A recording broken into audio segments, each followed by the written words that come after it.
What's up, guys? Welcome back to the channel. In today's video, we're going to be taking this right here and putting it in that right there. However, it's not going to be that easy because if you remember correctly, there's a bolt that holds the frame, the swing arm, and the engine all together, thus the reason it's sagging like that. That's going to be a bit difficult, but let's get into it. Alright, so our first step is to get the engine off the hoist and onto our ghetto engine stand/jack thing. Now, I don't suggest doing it this way. I just came up with that and it worked, I think, on the R1 or some other build that we did, and I decided to try it again. Just because the oil pan kind of drops off, so it's got a 2x4 on the other side to help level it out. It works, it's just not easy to do, and man, I'm out of breath, this thing wore me out. But like I said, you can see how the back end on this bike is sunk down. That's going to make it kind of difficult, so I may have to put like maybe a mid-engine bolt in before I do the lower. I don't know what I'm going to do there, but I'm going to figure that out and I'm going to show you what I did. Well, we know the engine's been out in this before, and while I'm trying to get this thing in, I finally realized why the front fender is broke the way it was. Such an odd way to be broken in the back corner. It's from the engine sitting on it, because it's a very, very difficult engine to get inside, so still working on it. I'll be right back. Alright guys, so here's what I came up with. I went ahead and put a bolt through the lower suspension right here. You can see that there, to hold it up so it wouldn't be sagging. And then I decided, since I couldn't really level out the engine with the extreme drop of the oil pan on one side, I just took the oil pan off and it sits flat and flush. So I'll jack it up, I'll get it bolted in, and then I'll put the oil pan back on. But for now, let me at least try to line everything up and get some of these bolts in. Alright guys, so it worked. It is backed in and bolted in. The only thing I got to do is bolt the front uppers. I'm not going to do that though. I'm going to do some basics to get it all together so we can start it to make sure that it obviously runs correctly before we put the whole thing together. One more embarrassing fact is that bolt that we talked about underneath, right there. For some reason, I thought that went through the engine, and it didn't. So I made it harder myself, and hopefully you guys haven't already done that and realized the same thing. It wasn't bad getting in prior to putting the engine in, obviously. It was a smart thing to do, but for whatever reason, when I was looking at it with the oil pan on it, it looked like it was going through part of the block, and it's not. So it's not a bad design. Kawasaki overall, I guess, did something smart, where they don't have to connect it to the swing arm anymore. So anyways, let's go ahead and move forward. We need to do a lot of the wiring. We have to do the exhaust still. There's a lot of stuff to do, so let's get some of that stuff bolted on. Alright guys, so what I can tell, all the wiring's hooked up, at least that needs to be hooked up for us to get this thing to turn over. I did notice a problem with the clutch. When I pull it in, it's not engaging. It has too much play, as you can see. It's probably something within the lever. I have to take the case cover back off. I did fill it full of oil, so I guess we're going to have to either tip it on this side or empty the oil so we can get the clutch attended to. But the first thing I want to do is I want to get this thing to turn over. I don't want to start it, just want to turn it over. Obviously there's not an exhaust on it yet, that'd be kind of loud. But before I can do that, we need a new battery. Speaking of, here's a new battery from Amazon. Mixed reviews on this one. Everybody says it turns over, has plenty of power, and then they say it doesn't charge or it swells. Kind of neat, it tells you on the top of it the voltage, so that's kind of cool, but maybe just a gimmick. But we're going to put that in there. We're going to try to get this thing to turn over. If it does that, I'll go ahead and drain the oil. Otherwise, we'll have to go a different route. Okay, so much for that. Battery doesn't fit. If I compare it to the original one, you can see a difference in thickness, even though it was said to be the exact same model number. So who cares about that? We have a backup carburetor and some jumper cables. We're going to go that route. Alright, carburetor to the rescue. It's hooked up. Now guys, be aware that this does have a little bit of gas inside the lines. This potentially could fire, so it could be really loud. I'm hoping it doesn't, obviously. But it might, so.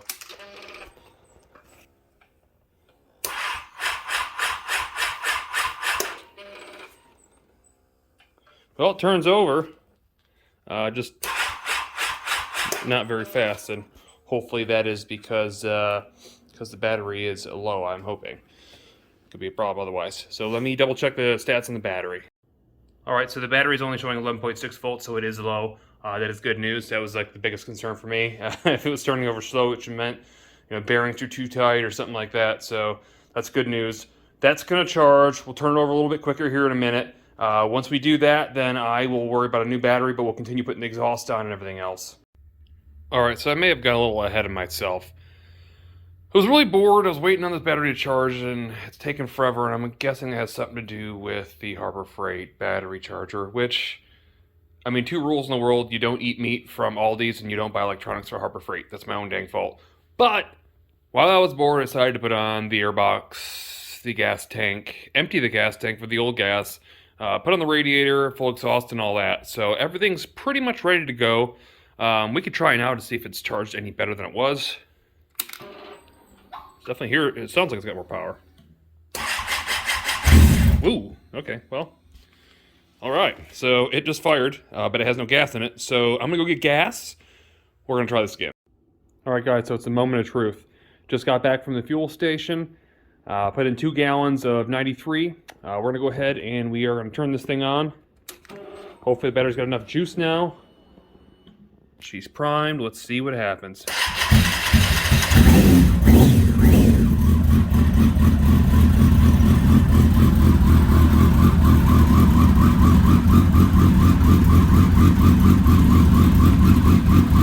Well, it's running. That's good news. Probably need to open the garage. All right. Clearing out a little smoke. It's okay. All right. It actually runs great so far. We got to let it warm up, but I did notice our famous oil leak is back. And again, that's the reason I think this thing lost a rod or a bearing. So I got to figure out where that's coming from. If we look underneath it, I can see that there's a drip right here.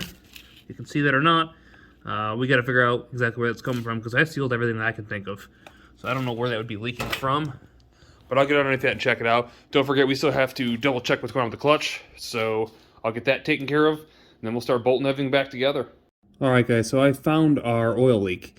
It's going to be really hard to see, but right there on the bottom of the pan, if you can see right there in the center of the screen, there's kind of a silver mark. It looks like it's a hairline crack, and you can see the line of oil coming from it.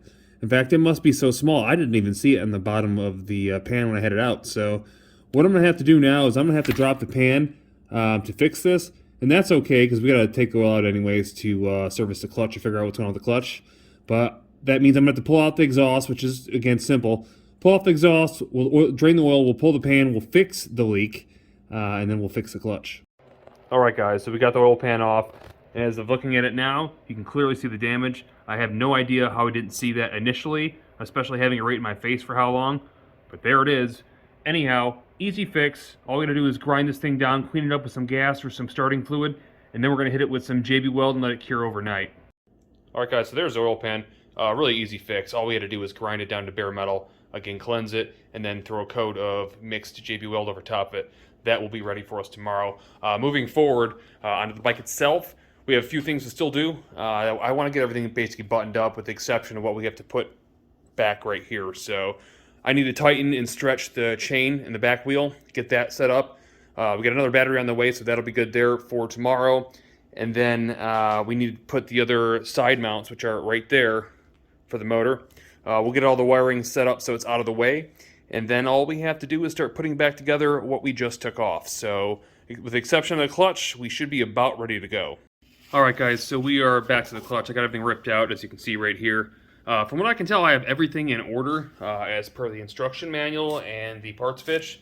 So I don't know really what the problem there was. But if you look in here, there's a little bit of fragment from the clutch. Not bad, but clearly something is not lined up. You can kind of see just a little bit of it. So I got to figure out what that is. So I'm going to go ahead and I'm just going to reinstall exactly like I did before, looking at the manual and looking at the parts fiche. And hopefully it comes out okay. We'll see. All right, guys, so I think I may have figured out what I did wrong. I think. Looking at the pictures here, you'll see that there is this piece, which is actually this piece with the sprocket or whatever, the bolt sticking out of it. And then it shows this piece here. I think I had those backwards, so I put that piece right there. You can see it's on the back of it there. So now, hopefully, after I slide this thing together, we'll be spaced out just a little bit better. So let me try put it together and see if it made a difference. All right, guys, so that was a win. The problem that I thought it was indeed the problem. If you look at the tension now, we have plenty of tension. On another note, the JB Weld is hardened already on the oil pan. However, I'm going to let it sit overnight just to be safe. I want to make sure it's rock solid before we slap it back on and get this thing finished up. So let's go ahead and move forward. I'll see you in the morning. All right, guys, so it is the next morning. I went ahead and threw on the oil pan, radiator, exhaust, and a few little small trinkets that needed to go back on that we already had on. I had to take back off. It's back on now, so we're gonna go ahead and attempt to start it. I put oil in it. I haven't put coolant in it yet because you guys saw the nightmare with coolant, how much is in it. I don't want to have to drain it, so I want to make sure I can turn this on and let it run one more time. So let's go ahead and prime her up and see what she does. Ooh, okay. Well, after switching the clutch out, it definitely starts a heck of a lot easier. That's good news. Sounds really good. It's really smooth. Idle's good. I'm gonna go ahead and let it idle up for about another 20 seconds. Then I'm gonna put some coolant in it and we'll let it run again. All right, guys, so the coolant is all full now. Next project's going to be bleeding the brakes. As you'll see here, we don't have any. I don't think it's anything serious with the brakes because everything looks good on them so far. However, I'm gonna try to bleed them. And the way we're gonna do that, we're gonna take this cap off right here. As we're filling it up, we have 2 bleed screws, 1 on each caliper. We're gonna open those up, squeeze, close, open, squeeze, close. So basically you're squeezing the fluid out, and then you're not letting go until the thing's closed so it can't suck air back in. So that's one way of getting it down. Once you have all the fluid all the way through the bottom, then you have a bleed screw up here on the top for the master cylinder will bleed out, and we should have brakes. So let me go ahead and try that. All right, so the brakes are working perfect now. One of the key takeaways to this is key right here. You can bleed the brakes at the caliper all day long. You'll still have a mushy brake lever. You need to bleed the air out of the master cylinder right here. Otherwise, you just have an airlock there that you'll never get out. Another quick tip, I don't know if I've ever shared this. If you want maximum air release to get every last bit of air bubble out of there, you can take overnight, wrap a piece of tape or whatever you want around your grip like this and let it hold all night long. When you come back in the morning, that thing will be stiff as heck. You'll have every single air bubble out of it. It works really well. It sounds crazy, but it really does work. Anyhow, let's move forward at this point. We pretty much have everything else together. I'm going to start throwing on the fairings since that's kind of our next level, our next step, getting the body all back together. And once we get to that, we have some accessories to throw on, and we will do a little test run and see how this thing works. All right, so there's our mid fairings. It's time to put on our lower. And our lower.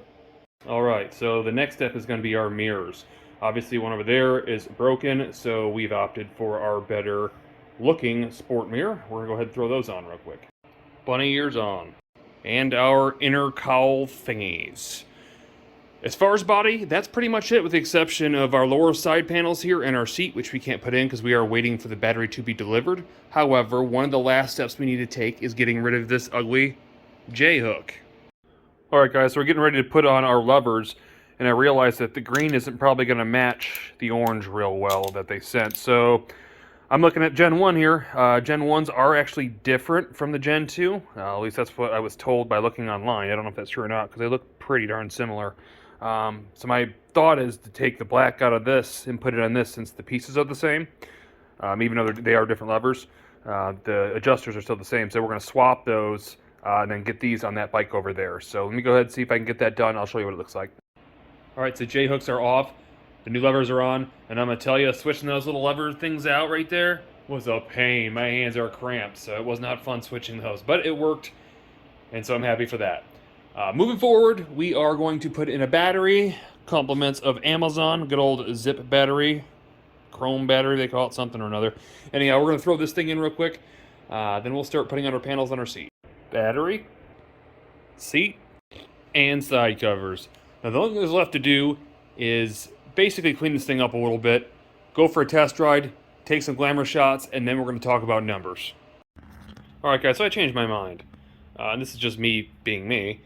I'm looking at this bike, there's some things I really don't like that I gotta change. So first things first, those and those. Why are they silver? Nothing else except for the Owens damper on the bike is silver. Why would you put silver rear sets? I think it looks stupid. Those are getting turned black. Next thing is that. Why is that there? That thing's gotta go. And then all the lenses. I don't like the color. We're gonna make those black. So to do all this, we are gonna be coating the rear sets with truck bed coating. It's got a nice kind of a sandpaper type texture, and it's just more resistant from chipping and peeling off and looking like crap. So we're gonna use this on our rear sets. I also ordered a set of black pegs. They're only 10 bucks. That way you don't have to worry about those wearing off. And last but not least, for the lens tint, already had this. We're going to go ahead and use this. Worst case scenario, if I don't like the way it looks, I'll buy new signals and taillight, and it's like 50 bucks. It's cheap. But I think that's going to really transform the look of this bike, because that stuff just doesn't make any sense. Let me go ahead and change that real quick, and then again we're going to wash it, get you some pictures, and take it for a ride. Alright guys, so there we go. A lot less silver. Not 100% less, but definitely a lot less than there was. I would say it looks 1,000% better than it did. There's probably a lot of you out there that are probably jumping up and down right now, cheering and hurraying and parading probably. Probably not, but maybe you are. I don't know. You don't know. Anyhow, I haven't cleaned it yet, so I gotta clean it. You can see on the sides here there's some scratches. I'll take care of those. It's not a big deal. But we're gonna do that right now. We're gonna go for our test ride, and again, we're gonna go over our numbers.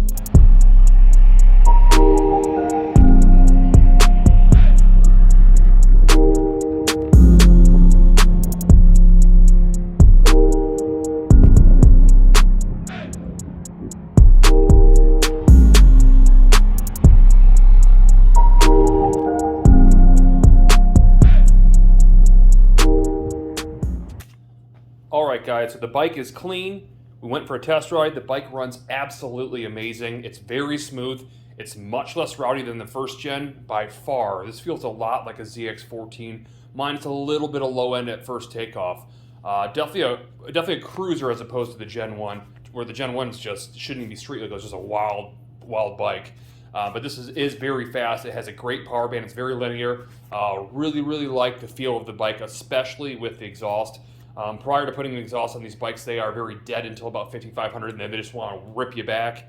They're very uncomfortable to ride. This one is a lot better with the exhaust.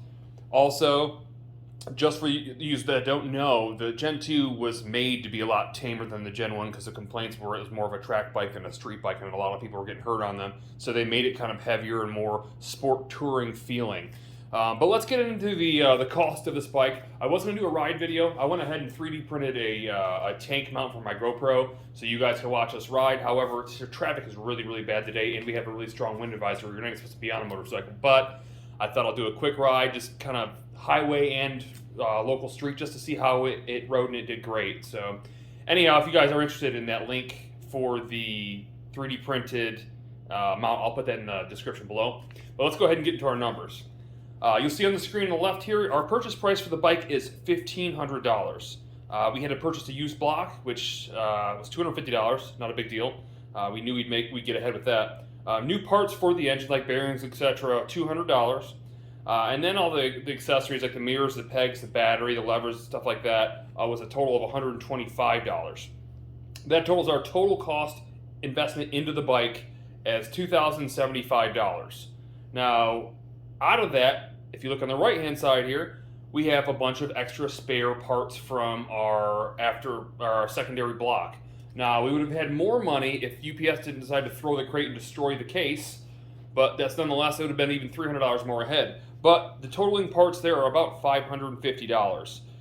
Again, it would be $850, but we'll just call it $550. I'm happy with that. That's fine.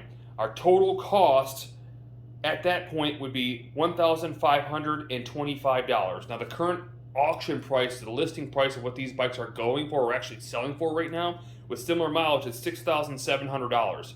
If I take $6,700 and subtract our cost of $1,525, our total potential profit is $5,175. Now, again, whether you look at it like you got a really nice bike for $1,500 or you made $5,000 in profit, I think it's a fantastic deal, and that is particularly 4 days worth of work. So I would say at making over $1,000 a day is a pretty good investment. You guys can make your choice on that, but I hope you guys enjoyed the build series. If you like these, throw comments. What other bikes do you want to see? And I will definitely respond to you and let you know what we have working. I'll try my best to get whatever I can. That said, don't forget to like, comment, and subscribe if you haven't already, and I'll see you on the next one.